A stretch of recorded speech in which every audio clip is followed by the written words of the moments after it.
Bismillahirrahmanirrahim. Alhamdulillahi Rabbil Alamin. Wassalatu wassalamu ala ashrafil anbiya wal mursalin. Wa ala alihi wa sahbihi ajma'in. Rabbi shrah li sadri wa yassir li amri wa hlul 'uqdatam min lisani yafqahu qawli. Subhanaka la ilma lana illa ma 'allamtana innaka antal alimul hakim. Terima kasih Syafiq, para pendengar rancangan Khazanah Ilmuwan yang saya muliakan. Alhamdulillah kita bertemu sekali lagi dalam rancangan ini. Dan kita sudah sampai kepada siri yang ke-19. Pada akhir perbincangan kita yang lepas, kita telah menyebutkan suatu hadis Rasulullah SAW yang mengkhabarkan bahawasanya ghurur akan menguasai hati-hati umat akhir zaman. Ghurur akan menguasai hati-hati umat akhir zaman. Jadi ini adalah merupakan suatu janji daripada Rasulullah SAW. Kalau kita bandingkan dengan umat di akhir zaman, kita akan maksud saya di awal zaman. Umat di awal zaman kita akan dapati mereka amat menjaga ibadah. Mereka amat menjaga ibadah. Dan mereka mengerjakan amal saleh. Sedangkan hati mereka sentiasa bimbang. Memikirkan perihal keadaan mereka tatkala kembali kepada Allah. Ini keadaan mereka. Jadi mereka ini sentiasa berada dalam keadaan bimbang terhadap keselamatan diri di akhirat. Sedangkan pada sepanjang masa, pada waktu malam dan siang, mereka sentiasa dalam keadaan taat kepada Allah. Jadi dalam keadaan taat begitu pun, dalam keadaan siangnya berpuasa, malamnya mendirikan sembahyang dan beribadat kepada Allah, tetap mereka itu bimbang terhadap nasib yang akan menimpa mereka di akhirat kelak. Itu hal keadaan umat yang terdahulu. Orang-orang yang kita panggil salafus salih. Jadi mereka ini bersangatan takwa mereka kepada Allah. Mereka sentiasa menjauhkan diri dari perkara syubhat. Mereka sentiasa mengawal diri daripada mengikut hawa nafsu. Mereka sentiasa menangis mengenangkan kesalahan, kekurangan diri dan dosa yang mereka lakukan. Tetapi kalau kita bandingkan dengan umat yang ada pada hari ini, yang disebut dalam hadis tadi, umat yang ada pada zaman kita ini, kita dapati manusia kebanyakannya merasa aman dan gembira serta tenteram hati mereka. Maknanya rasa confident, rasa yakin bahawasanya dirinya itu termasuk dalam golongan yang selamat di akhirat nanti. Engkau dapati juga mereka tidak bimbang terhadap nasib mereka di akhirat. Sedangkan mereka itu sentiasa melazimi maksiat. Sentiasa buat maksiat, suka kepada maksiat. Dan dalam soal kehidupan dunia, mereka ini juga melampau-lampau. Dalam soal makan, minum dan pakaian, mereka ini melampau-lampau. Dan mereka ini sentiasa berpaling dari Allah. Maksud berpaling dari Allah itu sentiasa lupa kepada Allah. Kerana terlalu ingat dan cinta kepada dunia. Mereka ini pula mendakwa mereka percaya terhadap kemurahan Allah dan terhadap kebaikannya. Mereka sentiasa mengharapkan kemaafan dan keampunannya. Ini perihal keadaan orang-orang zaman sekarang ini yang dikatakan ghurur. Kita jangan lupa salah satu daripada punca besar yang membawa kepada ghurur itu adalah kekeliruan makna khauf, makna raja, harap. Makna harap itu. Jadi harap yang tidak berasaskan kepada amal baik, kebajikan. Harap yang tidak berasaskan kepada takwa, takut kepada Allah sehingga menjauhi dosa dan maksiat. Ini harap yang disertai dengan penerusan.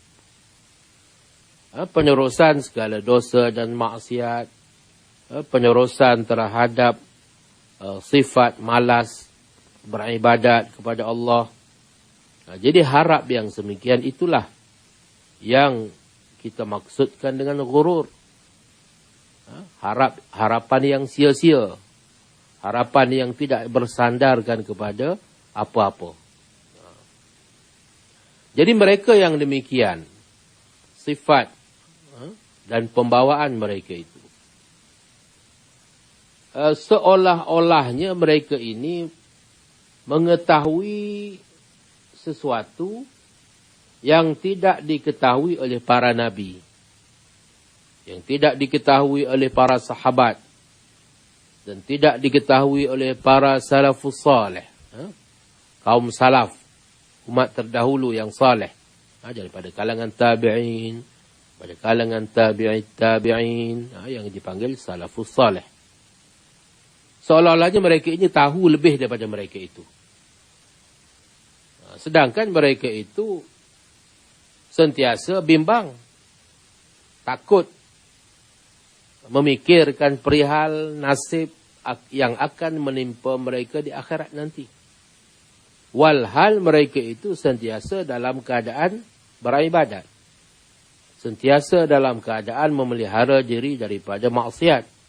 Bahkan perkara-perkara yang syubhat sekalipun mereka jauhi dan tinggalkan. Jadi bagaimana hal keadaannya umat akhir zaman ini? Ayat ini Imam Ghazali rahimahullah berbicara tentang masyarakat pada zaman beliau. Yakni kira-kira 1000 tahun yang lepas. Kita bayangkan apa yang berlaku sekarang. Tentunya tidak boleh dibandingkan. Jauh lebih buruk keadaannya. Jauh lebih buruk keadaannya. Ini pada zaman Imam Ghazali rahimahullah. Zaman di mana manusia, kata Imam Ghazali, kebanyakannya merasa aman. Merasa selamat. Merasa yakin. Yakin apa? Yakin selamat. Yakin tak ada masalah. Yakin semuanya baik-baik sahaja. Jadi katanya, kata Imam Ghazali, kalaulah perkara ini didapati dengan angan-angan dan diperolehi dengan mudah, apakah sebab tangisan, kebimbangan dan kesedihan mereka itu? Maknanya kalau sekiranya keselamatan di akhirat itulah, kesejahteraan di akhirat itu boleh diperolehi dengan mudah. Kenapa kita lihat, apabila kita melihat sirah salafus salih, para nabi, para awliya, sahabat, kenapa mereka itu begitu bimbang, begitu takut terhadap dosa-dosa yang mereka lakukan. Jadi telah disebutkan perbincangan yang mendalam tentang perkara ini di dalam suatu kitab yang khas, satu lagi kitab dalam Ihya Ulumuddin, yang diberi tajuk Kitab Al-Khawf War-Raja. Kitabul Khawf War-Raja. Jadi barang siapa yang ada kesempatan silalah rujuk perbincangan tentang persoalan ini dalam kitab yang berkenaan.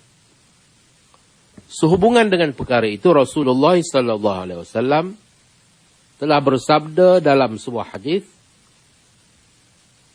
bunyinya, ya'ti 'alan nasi zamanun yakhlaqu fihi al-Qur'anu fi qulubir rijali kama yakhlaqu thiyabu 'ala al-abdan. Amruhum kulluhu yakunu tama'an la khawfa ma'ahu. In ahsana ahaduhum qala yataqabbalu minni wa in asa'a qala yughfaru li. Akan datang kepada manusia suatu zaman di mana Al-Quran menjadi lusuh dari hati manusia sebagaimana lusuhnya pakaian pada badan. Ini bandingan. Seolah-olahnya Al-Quran itu dah lusuh, buruk, dah tak berguna, dah tak elok. Maknanya pakaian yang lusuh ni pakaian yang tidak lagi menarik perhatian sesiapa. Tidak lagi dihargai. Maknanya Al-Quran itu tidak lagi dihargai pengajarannya. Tidak lagi diambil peringatan darinya. Begitu. Jadi keadaan mereka semua adalah tamak. Tiada kebimbangan bersamanya. Macam mana tu? Tamak kepada keampunan daripada Allah. Tamak kepada rahmat daripada Allah. Nak segala-gala kebaikan daripada Allah. Sedangkan dia lupa satu perkara lagi, iaitu kebimbangan. Apabila seorang dari mereka berbuat baik, dia berkata, pasti diterima dariku. Buat baik saja yakin, ini akan memperolehi ganjaran daripada Allah. Yang ini akan dapat pahala, yang ini akan dapat keampunan. Sekiranya berbuat jahat, dia berkata, aku akan diampuni. Dengan yakinnya pula, bila buat jahat, dia yakin Allah Ta'ala akan mengampuninya. Ini hal keadaan umat di akhir zaman. Sebagaimana hadis yang disebutkan awal tadilah. Tentang umat akhir zaman akan ditimpa penyakit ghurur secara berleluasa. Berleluasa ghurur itu. Rasulullah SAW mengkhabarkan dalam hadis ini bahawa mereka ini meletakkan tamak pada tempat bimbang. Pada tempat dia sepatutnya bimbang, dia tamak. Kerana kejahilan mereka terhadap amaran Al-Quran. Dan kerana kejahilan mereka terhadap isi kandungan Al-Quran. Jadi Al-Quran pada hari ini sekadar untuk dilagu-lagukan, untuk dinyanyi-nyanyikan, untuk dipertanding-pertandingkan. Akan tetapi panduannya dilupakan, peringatannya ditinggalkan, amarannya tidak diendahkan. Maka itulah yang dimaksudkan bahawa Al-Quran itu seolah-olahnya pakaian yang lusuh. Pakaian yang lusuh pada badan. Jadi, contoh inilah. Seumpama inilah yang dikhabarkan oleh Allah dalam Al-Quran tentang kaum Nasrani. Kaum Nasrani. Firman Allah Azza wa Jal, فَخَلَفَ مِنْ بَعْدِهِمْ خَلْفٌ وَرِثُوا الْكِتَابَ يَأْخُذُونَ عَرَضَ هَذَا الْأَدْنَى وَيَقُولُونَ سَيُغْفَرُ لَنَا. Kita tengok perbezaan, persamaan sifat kaum Nasrani yang disebut dalam ayat ini dengan hadis yang kita sebutkan tadi. Apa maksud dia? Maka mereka kemudiannya digantikan oleh keturunan-keturunan yang jahat. yang mewarisi kitab Taurat. Jadi keturunan yang asal daripada pengikut Nabi Musa alaihissalam itu diwarisi. Yang asal yang baik-baik itu dah mati apa semua. Jadi anak cucu yang datang kemudian ini, mereka itulah yang menjadi pewarisnya. Akan tetapi mereka ini disifatkan sebagai pewaris-pewaris yang jahat. Tak sama macam tok nenek mereka. Macam mana mereka jahat ini? Tafsirnya, mereka mengambil kebendaan yang hina di dunia ini sambil berkata, akan diampunkan kelak dosa kami. Jadi mereka ini tak macam tok nenek. Mereka ini amat mencintai dunia. Bahkan daripada dunia tu dia ambil yang hina-hina. Bukan tak boleh ambil dunia. Tapi yang tak elok, yang buruk-buruk itulah yang mereka ambil. Yang haram, yang dilarang, itulah yang mereka ambil. Selepas itu mereka menyangka, menyimpan sangkaan, menyimpan harapan kononnya di dalam hati mereka, bahawasanya segala kesalahan dan dosa yang mereka lakukan itu akan diampunkan oleh Allah Azza wa Jalla di akhirat. Jadi tadi kita sebutkan firman Allah Azza wa Jalla dalam Al-Quran yang menceritakan perihal kaum Nasrani. Yang memperihalkan mereka yang mewarisi kitab. Perihal generasi yang datang kemudian yang mewarisi kitab, yakni kitab Taurat. Jadi apa maksud mewarisi kitab? Warithu al-kitab. Yakni mereka itu adalah para ilmuwan, ahli ilmu. Mereka itu adalah alim ulama. Mereka mewarisi kitab, sebab itu mereka mewarisi kitab. Akan tetapi mereka juga disifatkan dengan ya'khudhuna 'arada hadzal adna, yaitu mereka ini mengikut hawa nafsu mereka dalam soal keduniaan. Jadi soal kehidupan dunia mereka ini amat gemar mengikut ataupun tunduk kepada tuntutan hawa nafsu, syahwat.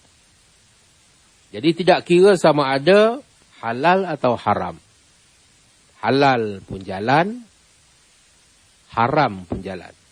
Dua-dua boleh. Jadi itu perihal keadaan mereka. Dan kita sebutkan tadi bahawasanya mereka ini dalam keadaan begitu masih tidak merasa takut. Ini persoalannya. Masih tidak merasa takut, bahkan yakin. Bahkan yakin bahawasanya Allah Ta'ala akan mengampunkan mereka. Jadi di situ ada persamaan tentang sifat golongan ini dengan sifat golongan umat akhir zaman yang disebut dalam hadis yang terdahulu. Jadi sebab itulah kita ingat dalam satu hadis lain, Rasulullah sallallahu alaihi wasallam menyebutkan kebimbangan baginda terhadap perihal sebahagian daripada umat baginda. Yang baginda bimbangi akan mengikut perangai orang-orang yang terdahulu ni. Aku bimbang la tattabi'unna sunana man qablakum shibran bi shibrin wa dhira'an bi dhira'in, kata Nabi. Duk ikut perangai kaum yang terdahulu. Sejengkal demi sejengkal. Dia orang bergerak sejengkal, kita bergerak sejengkal. Mereka bergerak sehasta. Kita bergerak sehasta. Gitu. Hatta law dakhalu fi juhri dhabbil lattaba'tumuhum. Sehingga kalau puak-puak tu masuk ke dalam lubang biawak sekalipun, kau pun ikut masuk. Ini peringatan yang sangat penting. Perihal perangai suka mengikut kaum yang sesat ini. Kaum yang dilaknat oleh Allah. Sedangkan kita kaum yang sepatutnya menjadi umat pertengahan, menjadi contoh yang terbaik pada manusia. Tiba-tiba kita mengikut contoh umat yang dikutuk oleh Allah Azza wa Jalla. Jadi kita pun jadi macam mereka juga. Waliman khafa maqama rabbih jannatan. Firman Allah Azza wa Jalla, waliman khafa maqama rabbih jannatan. Ini sebaliknya. Sedangkan bagi orang-orang yang takut kepada Tuhannya. Orang yang takut kepada keadaan dirinya semasa berhadapan dengan Tuhannya. Di mahkamah Allah Rabbul Jalil. Yang takut ini disediakan baginya 2 syurga. Disediakan baginya 2 syurga. Dzalika liman khafa maqami wa khafa wa'id. Balasan baik yang demikian itu adalah bagi orang-orang yang takut akan sikap keadilanku dan takut akan janji-janji azabku. Jadi ayat ini pun menyebut tentang balasan baik terhadap mereka yang bagaimana, mereka yang sentiasa takut dan bimbang. Bukannya mereka yang ambil mudah kepada Allah. Ambil mudah kepada amaran Allah. Jadi bila dia ambil mudah kepada Allah, dia sangka Allah Ta'ala itu boleh dia permain-mainkan. Dia sangka Allah Ta'ala itu senang-senang sahaja memberi keampunan tanpa meneliti. Sedangkan Allah Ta'ala itu Maha Adil. Maha Adil, takkan dia nak bagi senang-senang kepada orang yang tak jujur. Orang-orang yang mengambil mudah, orang yang meringan-ringankan perintah agama. Diberi jalan mudah. Bagaimana sedangkan orang-orang yang saleh itu seperti yang kita sebutkan tadi, sentiasa dalam keadaan beribadat, sentiasa dalam keadaan takut, sentiasa dalam keadaan bimbang terhadap kekurangan-kekurangan mereka. Bimbang terhadap dosa-dosa hatta yang sekecil-kecil mana sekalipun. Dosa yang kecil itu mereka tidak pernah pandang sebagai kecil. Sedangkan kita pada hari ini, dosa yang besar, yang ternyata besar itu pun kita pandang sebagai kecil dan tak ada apa-apa. Dan kita begitu yakin bahawasanya Allah akan mengampunkan sahaja dosa itu. Jadi begitulah dalam Al-Quran kita akan dapati dari awal hingga akhir. Terkandung di dalamnya amaran dan juga ancaman. Jadi kita kena ingat, bukan terkandung janji-janji baik sahaja. Kita jangan lupa, dalam Al-Quran juga mengandungi amaran dan juga ancaman. Jadi kalau sekiranya seseorang itu berfikir dan meneliti ayat-ayat yang menyentuh tentang amaran dan ancaman ini, pasti akan panjang kesedihan, pasti akan besar kebimbangannya, andai kata dia beriman. Dia benar-benar beriman dengan apa yang terkandung di dalamnya. Ini bukan cerita-cerita yang disebut tanpa sebarang tujuan. Tujuan cerita-cerita yang berbentuk amaran dan peringatan ini adalah untuk tarhib. Tarhib mendatangkan kebimbangan, ketakutan dalam hati. Maknanya kalau ayat-ayat itu tidak berupaya mendatangkan maksud tadi, tak mendatangkan ketakutan. Sepatutnya dia takut. Tetapi bila dia baca ayat itu, dia tidak takut. maka itu petanda ada sesuatu yang tak kena dengan imannya itu. Dia nak kena tanya balik, betul ke tidak dia ni beriman dengan ayat-ayat ini? Betul ke tidak dia beriman bahawasanya ayat-ayat ini adalah benar daripada Allah Azza wa Jalla. Dan engkau lihat manusia melihatnya sepintas lalu sahaja. Ayat-ayat tadi. Jadi ayat-ayat yang beri amarannya tengok sepintas lalu sahaja. Dia tidak beri perhatian kepada ayat-ayat itu. Sedangkan apabila membaca ayat-ayat itu, mereka bersungguh-sungguh dalam soal sebutan. Sebut ayat itu dia pastikan setiap huruf dibaca dengan tepat makhrajnya itu. Baca dengan tepat makhrajnya itu. Kemudian dalam soal barisnya, tebal nipisnya, dipastikan semuanya betul dan tepat. Jadi kata Imam Ghazali, puak-puak yang macam ini perangainya, seolah-olahnya mereka ini sedang membaca suatu syair Arab. Jadi baca Quran itu macam baca syair. Jadi tidak timbul kesungguhan untuk melihat maknanya. Apatah lagi beramal dengan apa yang terkandung di dalamnya. Yang dia bersungguh-sungguh hanya sebutannya. Nak menyebutnya. Ataupun nak melagukannya. Berlagu.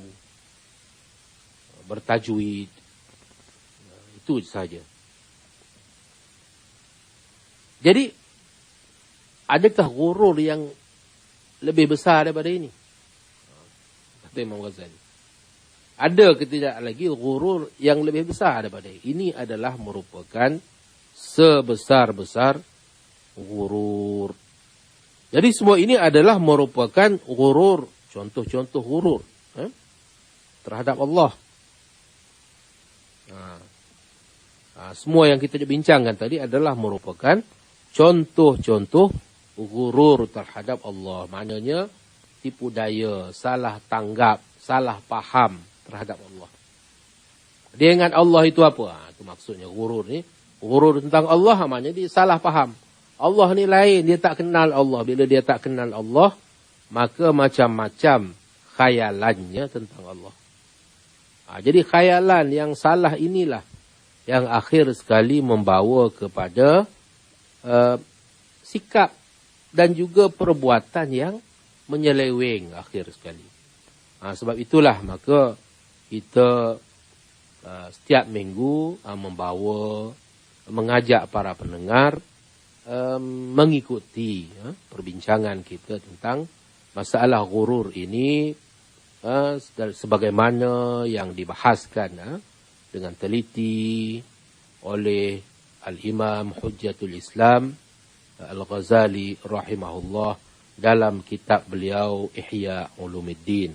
InsyaAllah kita akan sambung lagi perbincangan ini pada masa-masa akan datang. Wabillahi taufiq wal hidayah. Wassalamualaikum warahmatullahi ta'ala wabarakatuh.